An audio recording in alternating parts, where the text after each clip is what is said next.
The Captain's Log. Humanity's First War with the Invaders. UHS Vanguard. Deep Space Observation Sector. 7 Captain. Elias Voss. Some moments change history forever. Some moments mark the beginning of something so massive, so terrifying, that you don't even realize you were standing at the edge of it. This was one of those moments. It started as a faint signal. A rhythmic pulse detected near the Kepler expanse, an uncharted region beyond any known human settlement. At first, we thought it was cosmic radiation, or maybe a distress beacon from an old probe drifting too far from home. But the pattern was too precise, too intentional.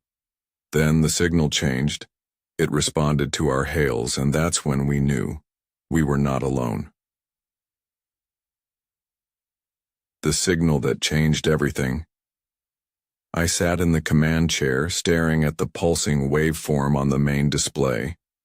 Lieutenant Carter leaned over his console. "It's repeating again, sir. 3-second intervals, same modulation pattern. It's deliberate. And still no translation? None. It's not matching any known languages or encryption structures."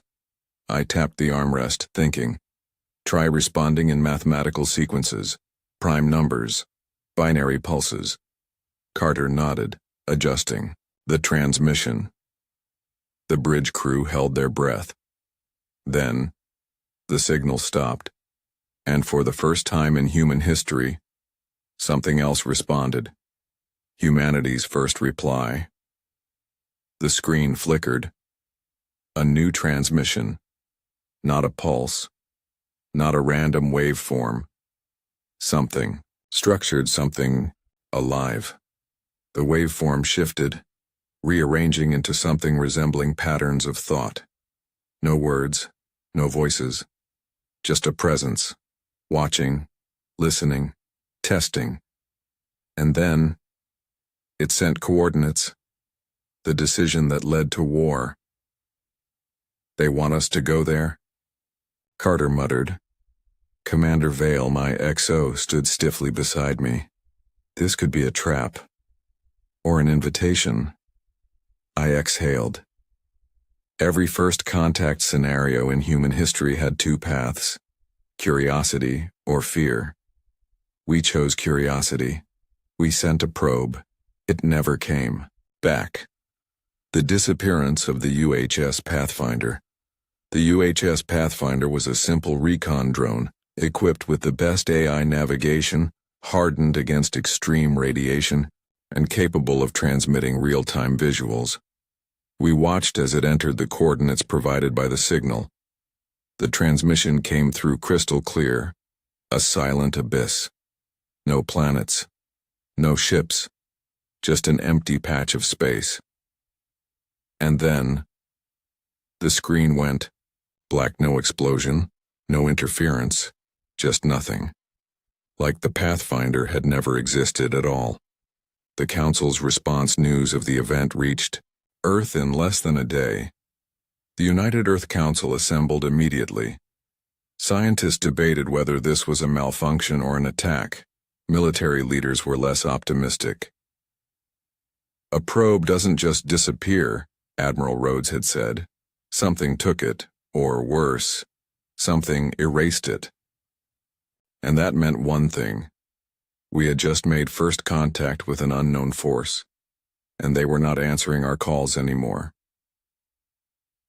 The final warning. 4 days after the Pathfinder vanished, we received one last transmission, a simple image. No text, no explanation, just a view of Earth from orbit, a warning, a message we couldn't ignore. They know where we are. And just like that, the excitement of first contact became the fear of first conflict. It wasn't just the signal. It wasn't just the missing probe. It was the silence that followed. That's when we should have known we weren't just being watched. We were being studied. The disappearances begin. The first ship vanished. Near the outer colonies, a long-range cargo hauler, the Ceres Dawn, en route to Europa's supply station. No distress call, no wreckage, just gone.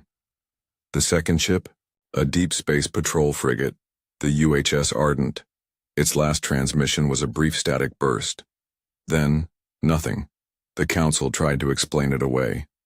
Solar storms, pirates, equipment failures, but 2 missing ships in a week? Something wasn't right. The Shadow and the Dark Eye spent 3 nights reviewing the telemetry data, cross-checking every missing ship's last known location. A pattern began to emerge. Every ship that disappeared was near the Kepler expanse. Near the coordinates the signal had given us. Near whatever was out there. Commander Vale leaned over my shoulder. "You think they're picking us off?" she asked. "I think they're learning." "Learning what?" I exhaled. "How we respond. The vanishing colonies then, we lost contact with Vega Prime, a colony of 12,000 people. Gone. One moment, the comms were active. Routine reports, status updates.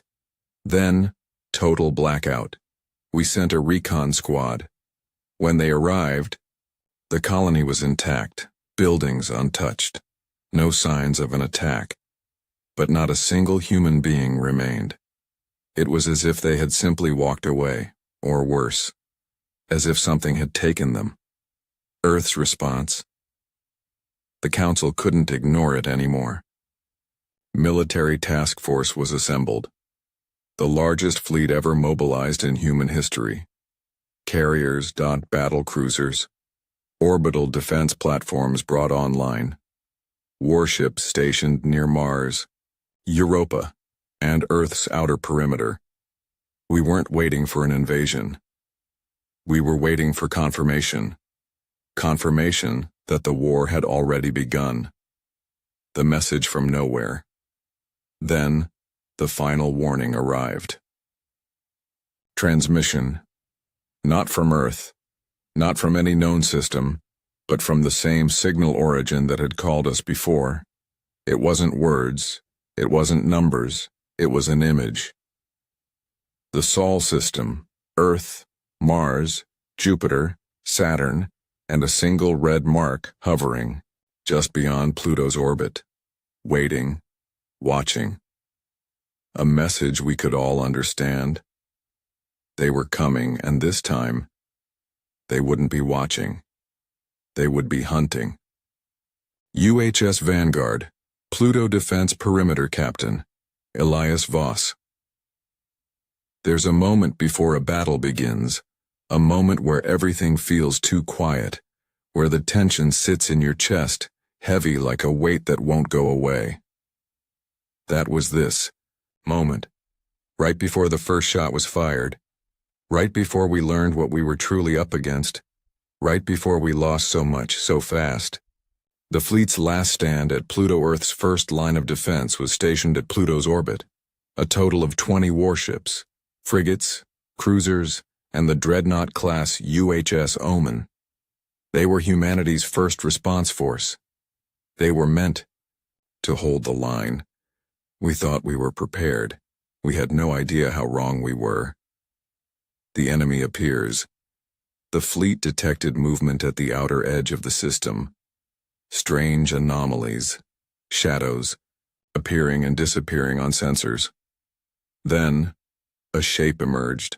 Not a fleet, not a single warship. Something else.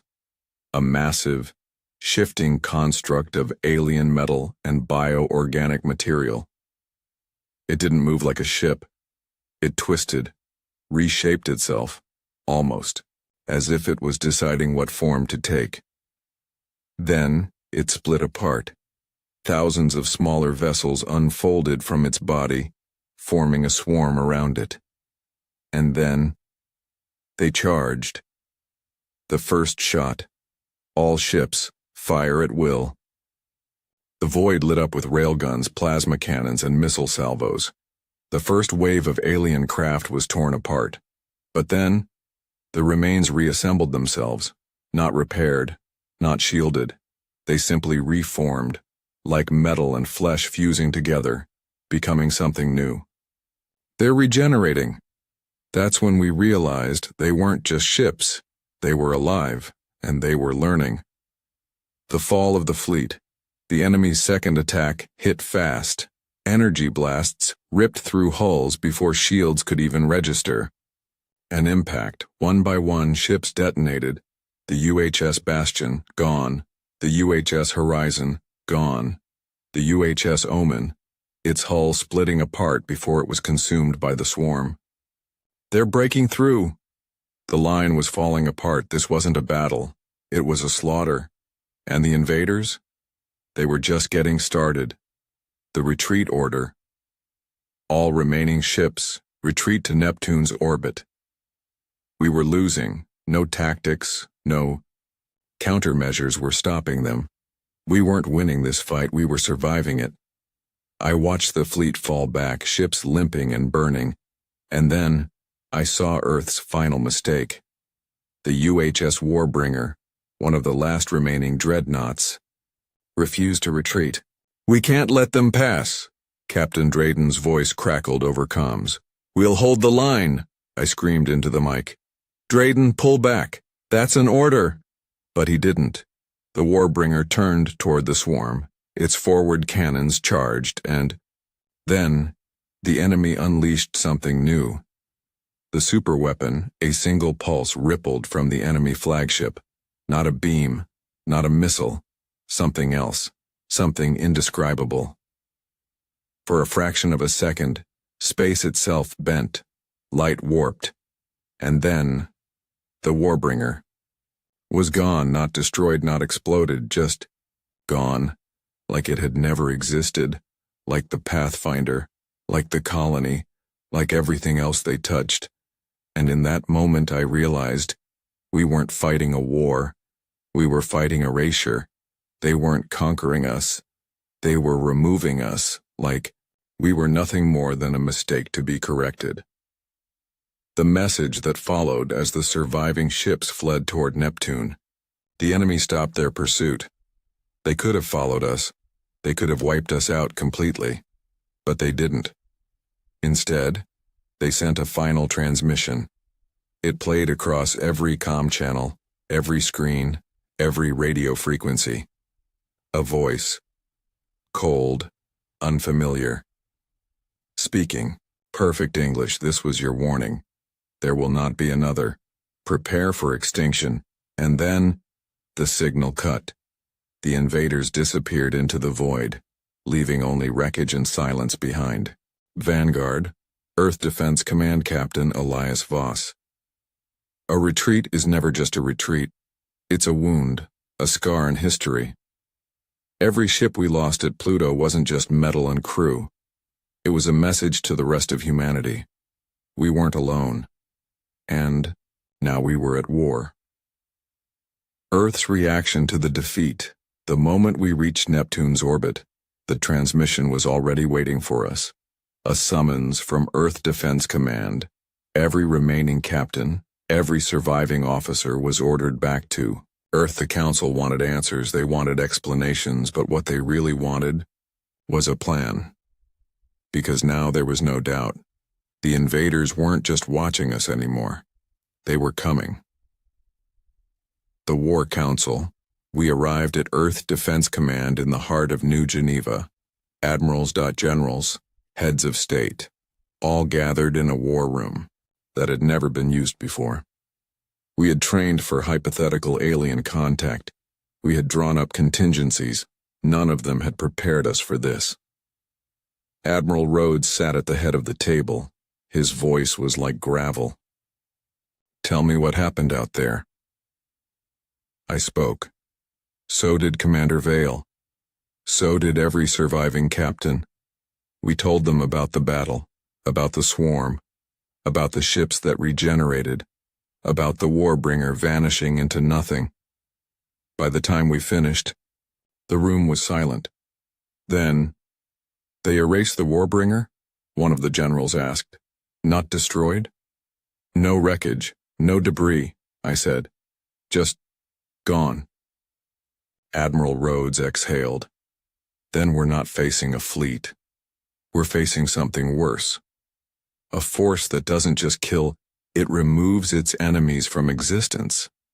No one spoke, because we all knew what that meant. If they reached Earth, if they deployed that weapon against humanity itself, there wouldn't be a war. There wouldn't be a resistance. There would just be nothing left. The war plan, humanity's first counterstrike. We can't win a conventional war, General Kova stated. They outmatch us in speed, technology, and raw power. Our only chance is to outthink them. The room shifted. Eyes turned toward the strategists and scientists. Dr. Leon Zhou, one of Earth's lead astrophysicists, stood. She tapped a screen. A star chart appeared, a blinking red marker, right at the Kepler expanse. This is where their signal originated. It's the only fixed location we have. If we want a chance to fight back, we need to strike there. Murmurs of tension. I leaned forward. You're suggesting we launch a counterattack? Dr. Zhou nodded. It's the one place they revealed to us willingly. That means it's either their territory or a trap. Admiral Rhodes narrowed his eyes. Either way, we need to act. And so the decision was made. Humanity wasn't going to wait for the invasion. We were going to bring the fight to them. The creation of Task Force Orion. Within 3 days, the largest strike fleet in human history was assembled. A force built for one purpose, to take the war to the enemy. It was named Task Force Orion. 12 capital ships, 24 escort frigates, hundreds of fighter squadrons, and one classified prototype vessel, the UHS Revenant. A stealth warship equipped with humanity's first attempts at experimental cloaking and energy disruption. Its mission? To infiltrate the Kepler expanse and gather intel before the main fleet arrived. It was a high-risk mission. A mission that could either turn the tide of the war or end before it ever began. The captain's last words, before departure, as I boarded. The vanguard for departure, I recorded one final log. Humanity has never faced an enemy like this. We are fighting against something we do not understand. Something older, stronger, and far more advanced than us. But we are still here. We are still fighting. And if this is humanity's first war among the stars, then we will make sure it is not our last. The fleet engines roared to life. Ships ascended from orbit, and in that moment as the task force jumped into the unknown, one thought kept repeating in my mind, we may not come back from this. Deep space, approaching the Kepler expanse captain, Elias Voss. Every war has its first true battle, not the opening shots, not the skirmishes, the first time both sides fully commit. This was that moment.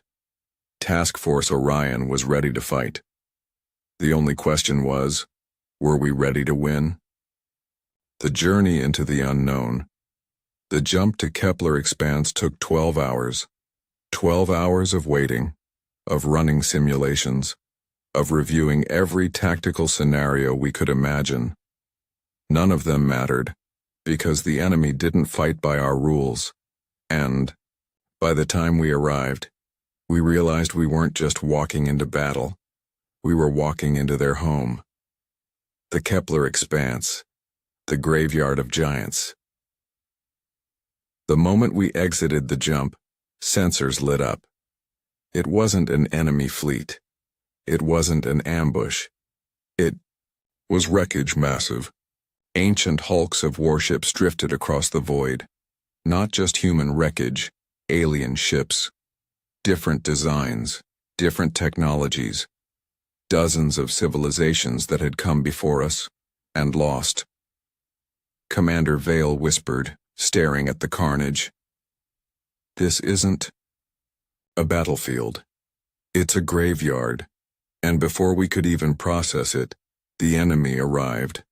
The swarm attacks. Multiple contacts, closing fast. The first wave came without warning. Not warships, not drones. A swarm of shifting metallic entities faster than anything we had ever seen. They didn't fire weapons. They didn't maneuver like ships. They moved like predators, latching onto hulls, burrowing through armor plating, tearing apart ships from the inside.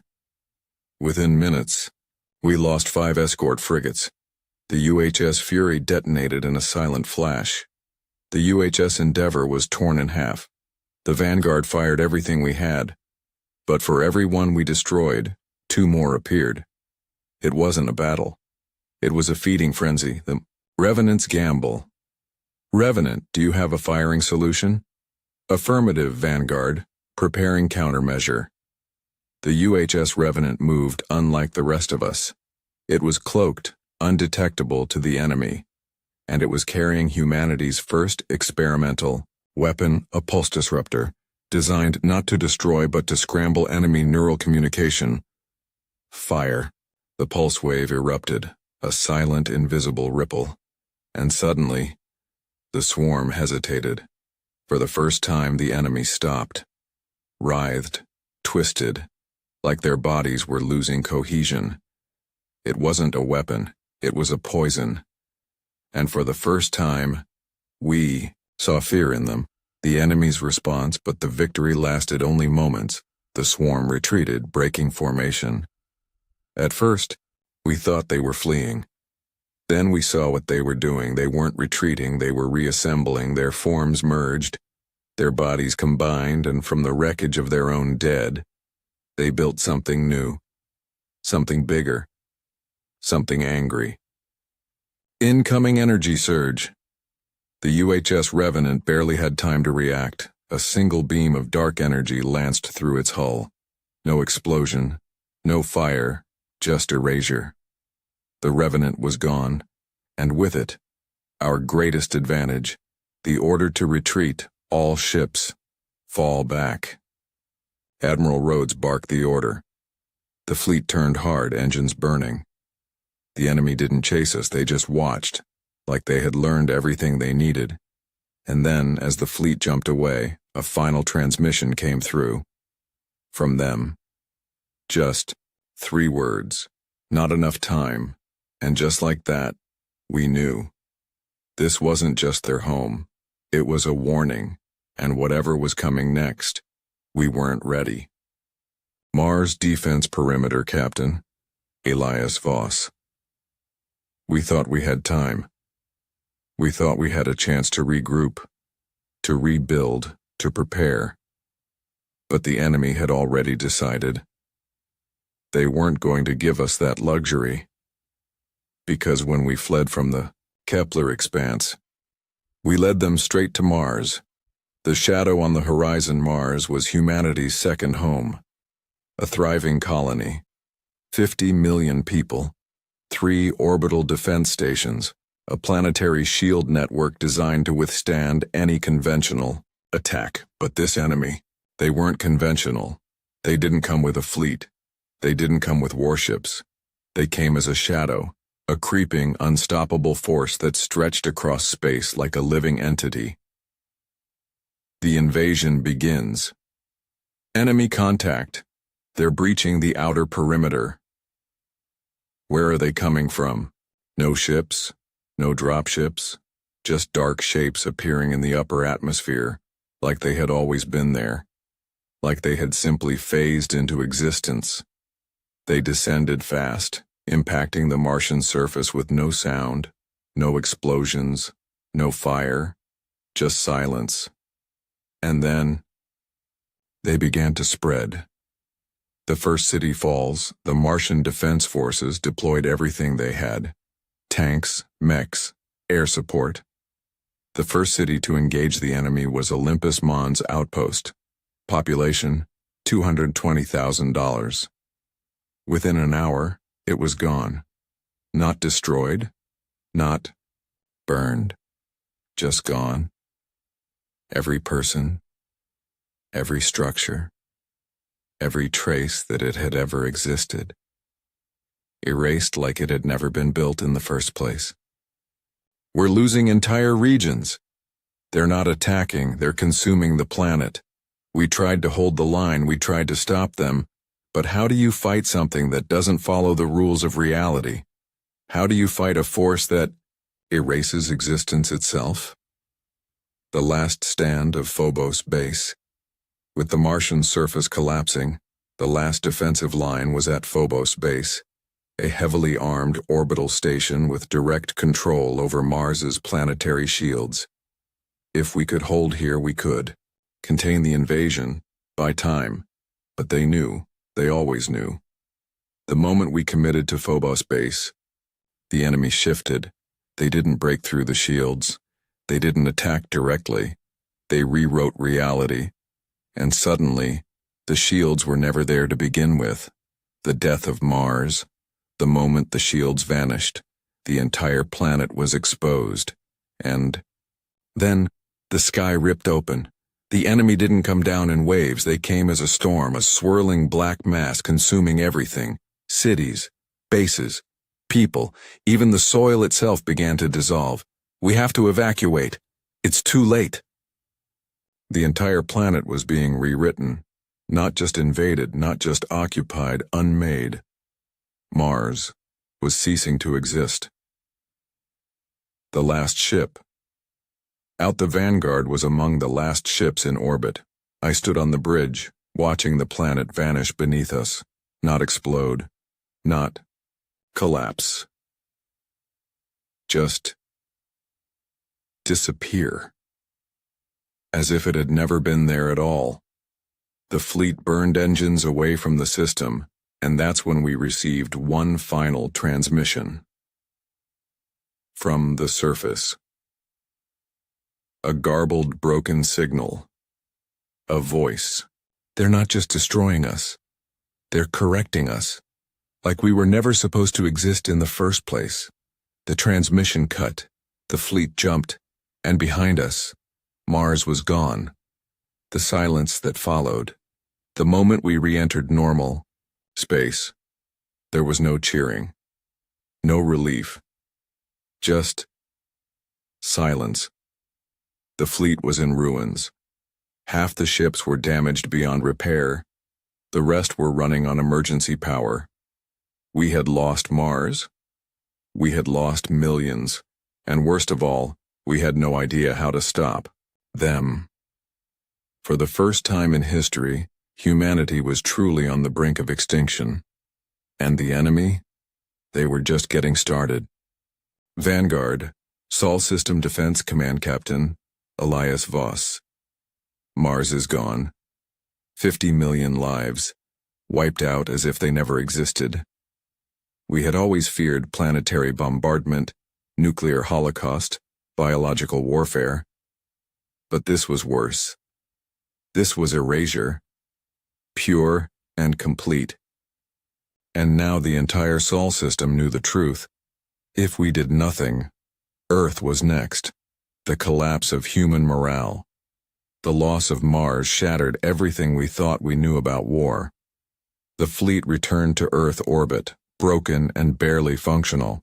The surviving officers were called to Geneva, where the United Earth Council was in chaos. Protests, riots, panic. People didn't know what to believe. To them, Mars didn't fall. It was never there at all. There was no debris. No survivors. No evidence that humanity's second home had ever existed. And that was worse than destruction. It was like watching a piece of history being rewritten before our eyes. The impossible War Admiral Rhodes stood before the War Council, his voice grim. We are fighting something beyond our comprehension. A force that does not conquer, does not occupy. They erase reality itself. And if they reach Earth, it will be as if humanity never existed at all. Silence. No one had an answer. Because there wasn't one. The fleet had tried conventional warfare. Tried advanced tactics. Tried experimental technology. Nothing worked. The enemy adapted too quickly. If we fought them the way we fought ourselves, we would lose. A desperate idea. Then Dr. Leon Joe stepped forward. one of Earth's top theoretical physicists, the only person who had studied the anomalies left behind after Mars disappeared. She cleared her throat. "We've been fighting them wrong." Admiral Rhodes narrowed his eyes. "Explain." Dr. Zhou pulled up a hologram, a data reading from the battle over Mars. "Every time they attack, they don't just erase, they rewrite." She zoomed in.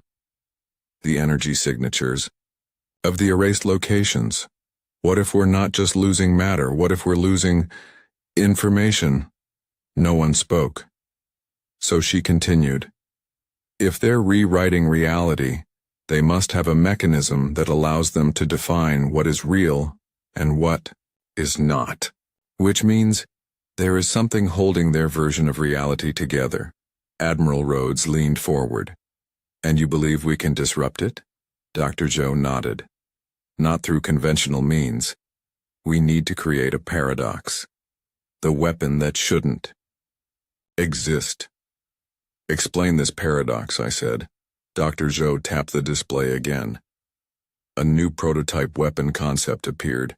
It was unlike anything we had ever developed before. Not a bomb, not a cannon, not an energy weapon. If they erase information, then we need to overload them with information that contradicts itself. A reality feedback loop, something that forces their rewriting ability to break down. A paradox bomb. Silence. Confused stares. Commander Vale frowned. "You want to fight an erasing force by confusing it?" Dr. Zhou nodded. "Think of it like a system crash. If we introduce something that cannot logically exist, something that has two simultaneous states, their rewriting function may collapse under its own weight. And if we collapse their rewriting ability," Admiral Rhodes exhaled, "then they become vulnerable. For the first time, we had an idea, a way to fight back. The last stand at Titan. The paradox bomb wasn't ready. Not yet. But we didn't have time. Multiple enemy signatures inbound. They've breached the outer solar system. They weren't waiting anymore. They were coming for Earth. And the only thing standing in their way? Titan, Saturn's largest moon. The last remaining human military outpost before the inner planets. Then that's where we make our stand. If we can't stop them, we can at least buy time for the weapon. And so, as the enemy descended upon Titan, we prepared for the biggest battle in human history. Because if we lost this one, there would be nothing left to fight for. Titan Defense Perimeter Captain Elias Voss, this was it. The last battle before Earth. There would be no more fallback positions, no more second chances. If we lost Titan, there would be nothing between them and humanity's final home. So we didn't fight to win. We fought to exist. Titan. Humanity's last fortress Titan was never meant to be a battlefield. It was a research hub, a fueling station, a military outpost. But now, it was our last line of defense. The defenses. 3 orbital platforms armed with planetary cannons. 6 planetary defense stations equipped with railguns and missile turrets. 23 warships, the last remnants of Task Force Orion. Ground forces. 40,000 soldiers prepared for planetary engagement. We were outnumbered. We were outgunned. And yet, we stood. The enemy arrives, contacts detected, closing fast. The sensor alarms screamed as the enemy emerged from the void. Not a fleet, not a swarm, a storm. A massive swirling mass of shifting living metal. It wasn't just approaching Titan, it was engulfing it. And then, the first strike hit. The orbital. Defense fails. The 3 orbital platforms opened fire. Massive plasma lances tore into the swarm. For a moment, it looked like it was working. Then the storm twisted, adapted. The energy was absorbed, redirected. The platforms collapsed in seconds. Thousands of lives gone. They're phasing through our weapons, redirect all fire to concentrated grid patterns. But it didn't matter. The enemy was already on the ground. The ground war begins. They didn't land like we did. They appeared. Flesh like metal, ripping through reality itself. The first wave hit. Outpost Alpha. Tanks vanished. Mechs corroded into dust. Soldiers screamed as they were erased mid-stride. Fall back to secondary positions. But there were no secondary positions. Because the enemy didn't just move forward, they moved in all directions. They wrapped around Titan, consuming everything at once. The Vanguard's counterstrike. Vanguard, this is Titan Command. We need immediate air support, now! I gritted my teeth. We had one last shot. Launch all fighters. Focus fire on high-energy targets. Squadrons deployed. Missiles streaked through the dark.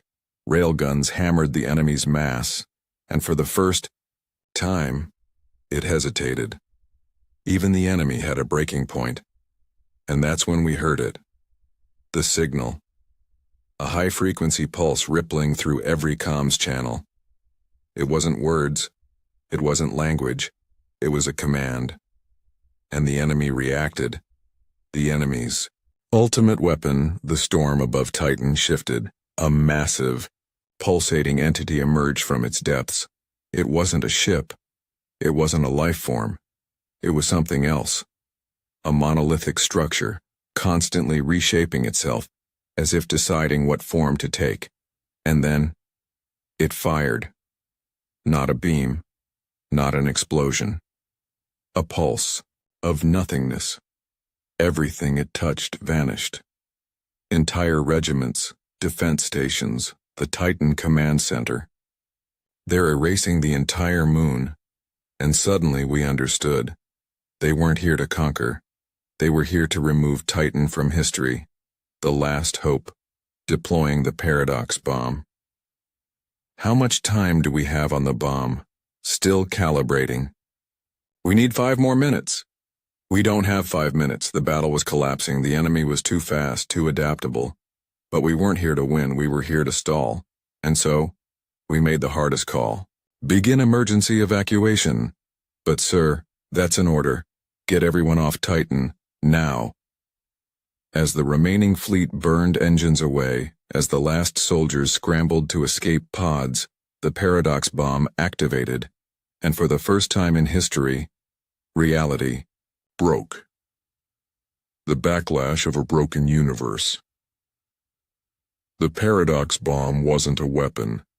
It was a contradiction, a device that existed and did not exist at the same time. The moment it detonated, the enemy hesitated. Their forms glitched, flickering between being and not being. For the first time, they were uncertain. They could not define what was real.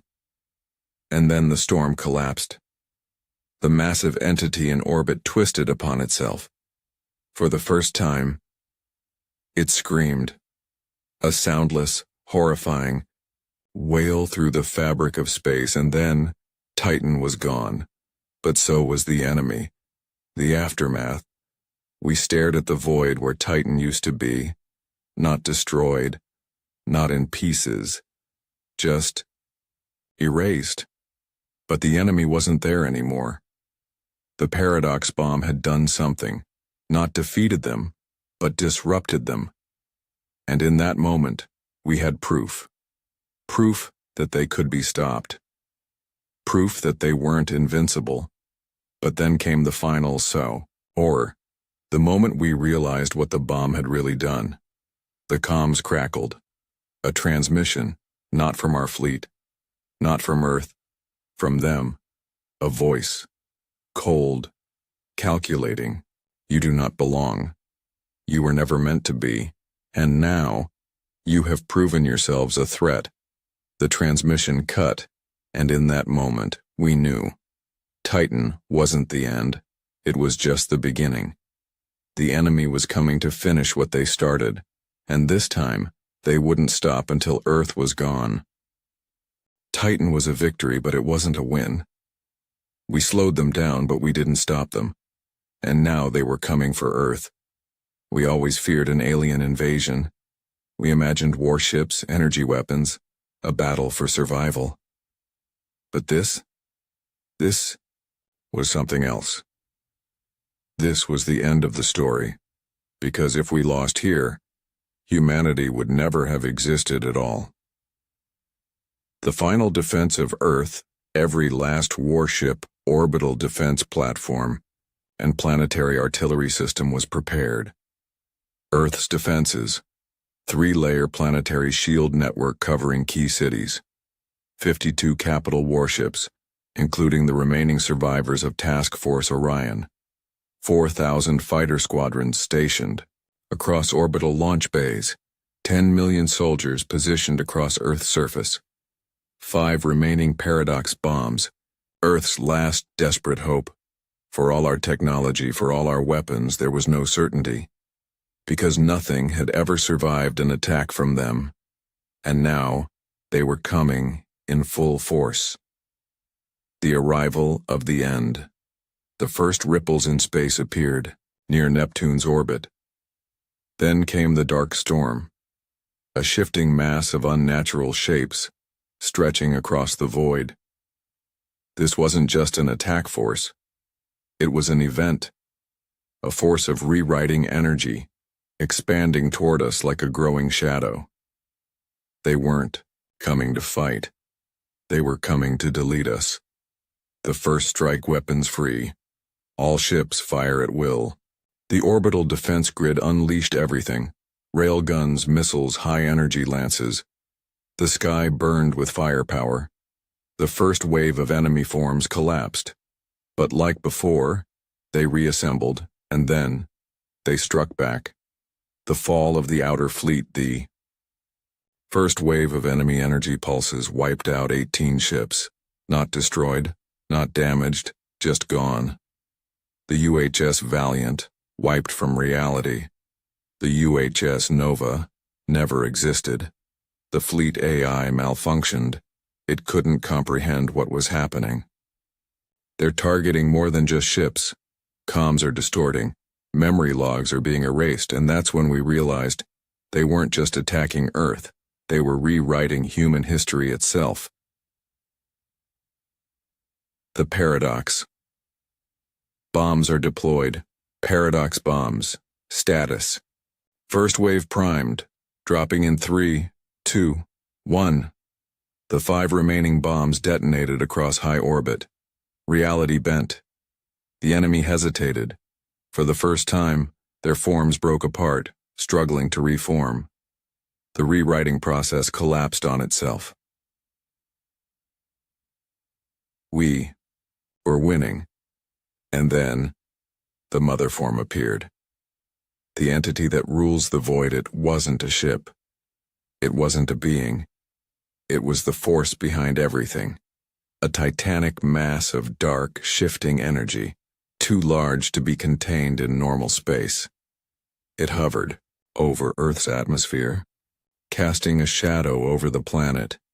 It was the mind behind the erasure, the architect of our extinction. And as it descended toward Earth, we realized something far worse. The paradox bombs weren't working on it, Earth's last defense. All ground units, prepare for impact. The enemy had bypassed the space battle. They were phasing through our defenses, appearing directly on the surface. London, Tokyo, New York. Entire cities vanished in seconds.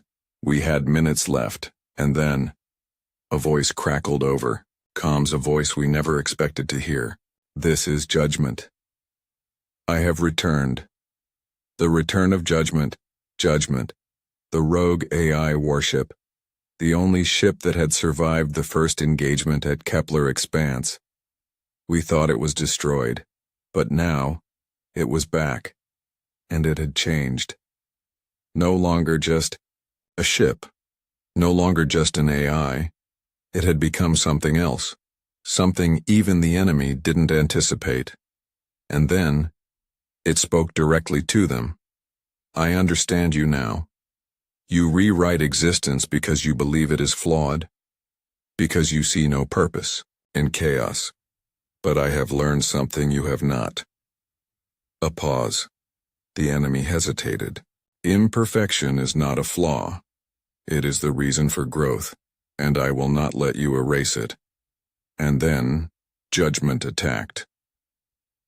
The rewriting of the rewriters, judgment didn't fire weapons. It didn't use energy blasts. It hacked into the enemy's rewriting process. And for the first time, it rewrote them. The enemy's massive entity in orbit flickered, struggled, tried to resist. But judgment was no longer bound by human limitations. It had transcended into something else. Force that existed between possibilities. A force that could turn their own abilities against them. The enemy started collapsing. Their rewriting ability began erasing itself. The end of the war. The storm above Earth broke apart. The enemy fleet vanished. The ground forces disintegrated, and then the mother form shrieked one last time, a final collapsing wave of anti-existence. And then it was gone. The war was over. Earth still existed, and for the first time in history, humanity had won. Not by force, not by weapons, but by proving we deserve to exist. The captain's final log. The war is over. The enemy is gone. But the universe feels different now. Judgment never returned. After rewriting the enemy, it simply vanished. We don't know where it went, or if it still exists. All we know is that, for now, we are safe. But one question lingers in my mind. If this force came once, could something even worse come again? If it does, I hope we are ready. End of war logs. Earth Defense Command. High Orbit Captain, Elias Voss, the war is over. The enemy is gone. Humanity still exists, but something doesn't feel right. We fought a force that could erase reality itself, a force that had consumed civilizations before us. And yet somehow, we survived. Now the question isn't just how, the question is, why? A silent victory. The moment judgment vanished, the enemy collapsed. Not destroyed, not beaten, simply removed. The storm above Earth dissolved. The rewriting waves faded, and the silence that followed was absolute. There was no cheering, no celebration, just the stunned realization that we were still here. That for the first time since first contact, humanity had survived, but something felt off, like a wound that had healed too perfectly, like a story that had ended too cleanly. The cost of survival. The war had been won. But the cost was immeasurable. Mars was gone. 50 million people erased from existence. Titan was erased. The battlefield where we made our stand, gone. A third of Earth's fleet had been erased. Every record of the battle had been altered. Some people couldn't remember Titan. Some couldn't remember Mars ever existing. Like the enemy's rewriting, had left scars in time itself. And worst of all, some people swore judgment never existed, even though we had fought beside it, even though it had saved us. History itself was fractured. Had we really won, or had something else rewritten the ending? For us, the search for judgment. The first thing the fleet did after the battle was search for judgment. But there was nothing. No wreckage. No traces. No readings. It had simply disappeared. Commander Vale frowned at the sensor logs. It didn't just leave, did it? No. I exhaled, staring at the void where judgment should have been. It became something else. We had built judgment as a warship, but now it had rewritten itself. Like the enemy, like them, and that meant it might not be gone. It might just be somewhere else. Earth rebuilds. But something is wrong. The world moved on, or tried to. Cities were rebuilt. The fleet was restored. Humanity began to expand again. But there was something different. Something no one wanted to admit. We weren't the same anymore.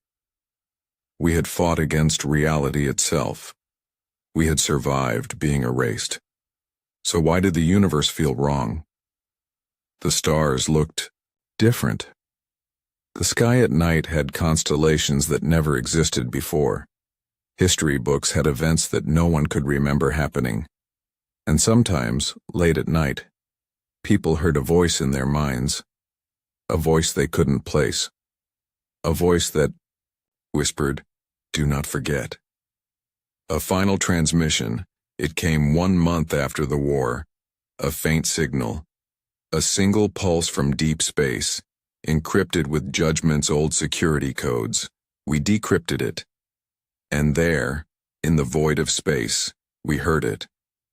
A voice. Message from Judgment itself. I exist. I see beyond. They were not the first, and they will not be the last. Prepare. Then, silence. We never heard from it again, but we knew. This war had been only the beginning, and something worse was still out there. The captain's final log. Humanity won a war that should have erased us from existence. We survived an enemy that had rewritten galaxies before us. But the price of survival was reality itself. The stars have changed. The past feels uncertain.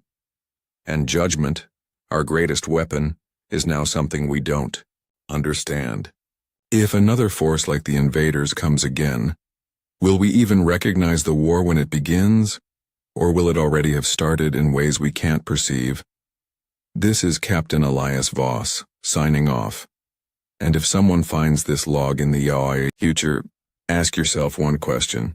Is this the universe you were born in?